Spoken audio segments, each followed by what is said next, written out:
కొద్దిగా ఆయిల్ ఎండుమిర్చి వేసి బాగా వేయించుకోవాలి.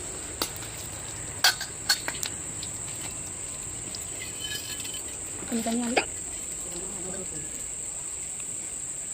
కొంచెం జీలకర్ర,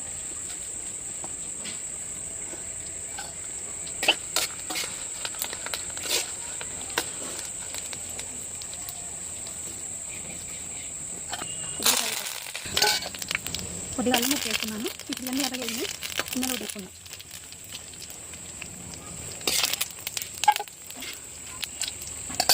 ఎర్రగా వేయించుకుని అని గిన్నెలో తీసాను. ఈ ఎల్లిపాయలు ఇప్పుడు ఇందులో వేసి రోట్లో నూరుకున్నాను. ఇప్పుడు రోట్లో వేస్తున్నాను. ఇవి మెత్తగా నూరుకున్నాను.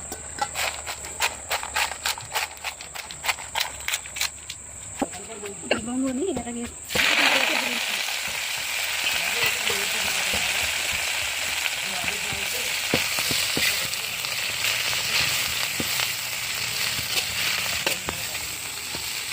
పోగా నాకు కలపడం లేదు.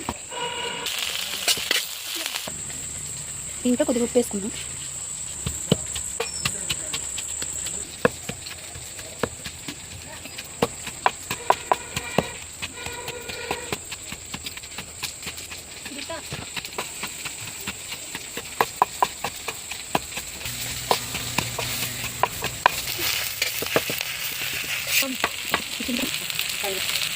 క్రీమ్లో వేసుకున్నాం. ఇది మంచిగా అయింది. కొద్దిగా పసుపు, కొన్ని ఉల్లిపాయలు,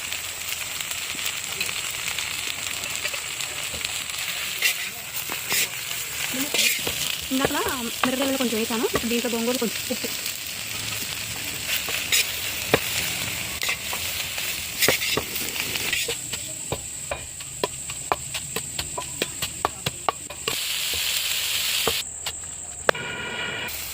ఇప్పుడు మంచిగా ఇప్పుడు ఎర్రగా మంచిగా మళ్ళీ దీనికి ఇప్పుడు తీసుకొని రోట్లో మూసుకుంటాం.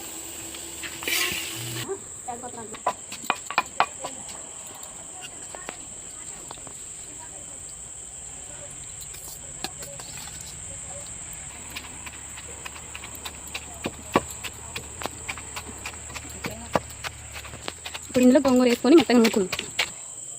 కొద్దిగా ఉప్పు తక్కువ వేస్తున్నాను. ఇది మెదిగింది, ఒక గిన్నెలో తీసుకుందాం. ఇప్పుడు ఇది గిన్నెలోకి తీసుకుందాం.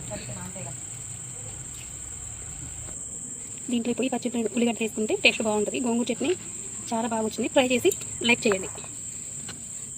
సబ్స్క్రైబ్ చేయడం మర్చిపోకండి.